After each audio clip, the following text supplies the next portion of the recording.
Uy, speaking of issue, anong palagay mo? Affected ba si Viancy doon nung nasa Hong Kong kayo? Kamusta naman si Edu at Viancy after nung mga lumabas na issue yan?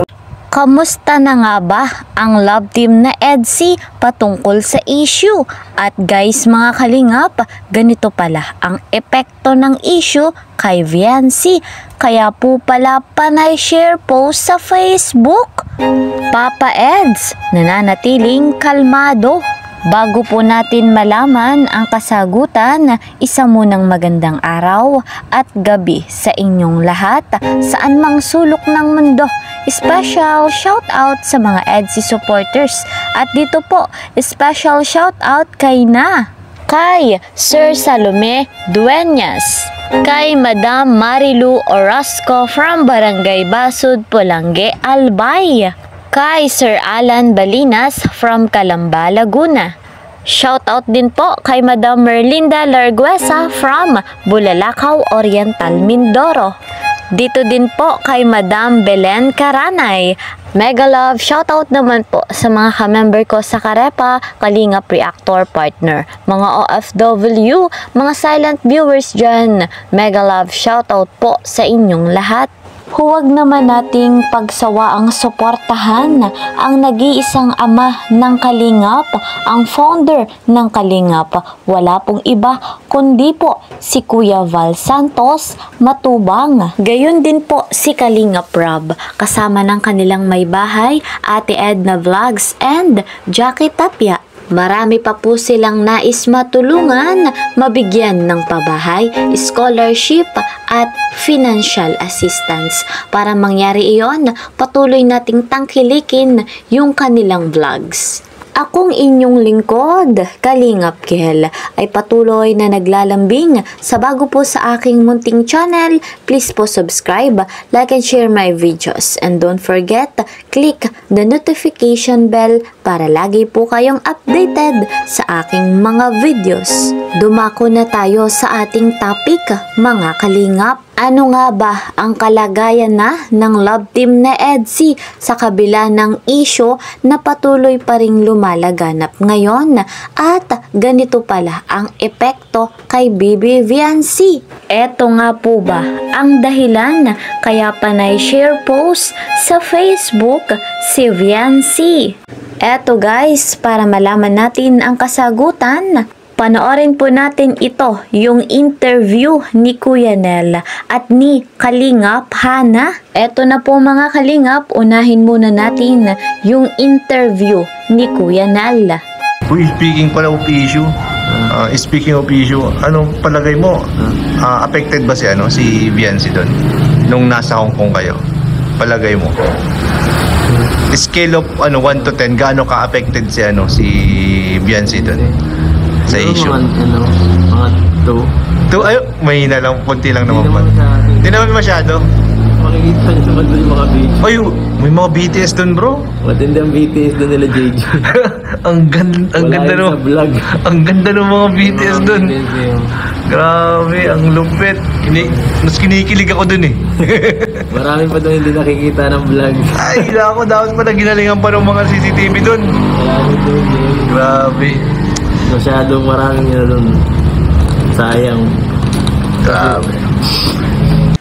Sa napakarami, napakaganda at napaka-sweet moment ng EDSI sa Hong Kong, masasabi nga po nating hindi po apektado si Bibi Viancy sa jowa issue na patuloy nilang pinipilit kay Papa Eds. Alam nyo po guys mga Kalingap, kapag ang dalawang tao ay nagmamahalan, wala pong makakapigil dyan. Kaya dun sa mga basher na paulit-ulit na binibigyan ng issue si Papa Eds, naku po, tumigil na kayo at hindi po kayo magwawagi. Narito naman ang panayam ni Kalingap Edu patungkol nga po sa interview ni Kalingap Hana. So after ng issue nyo ngayon, Ha? yung issue nyo ngayon, syempre, kamusta naman si Edu at Viancy after nung mga lumabas na issue, yan, yung mga, alam mo na yung mga bashers dyan na nagsilabasan, na nagtutulak sa issue, na ganito, ganyan. Kamusta naman ang Edu at Viancy after ng mga yun? Wala naman, okay lang naman, dati lang naman, di naman siya masyado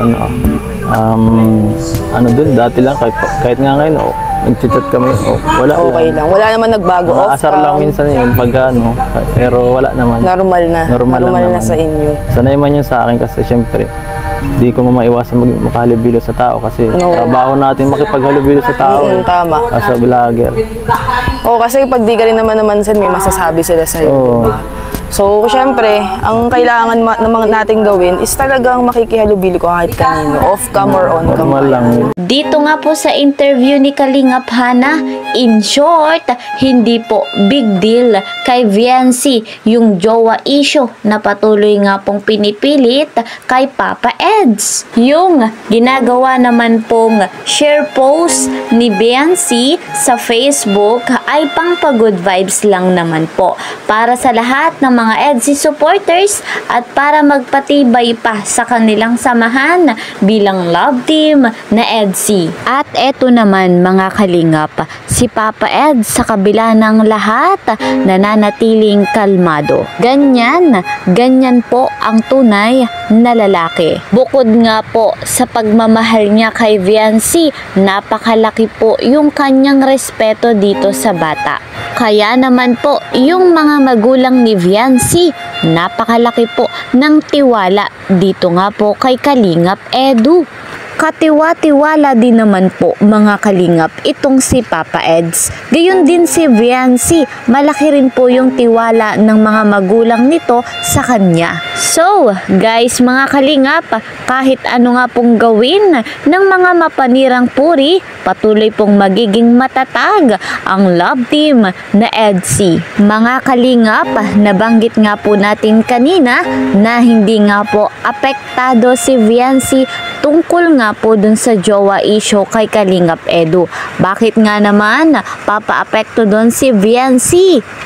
Gayong siya naman ang nag-iisang minamahal ni Kalingap Edu. Ayon nga po kay Kalingap Edu, pagdating nga naman sa social media ay maraming iba't ibang mga sinasabi ang mga mapanirang tao.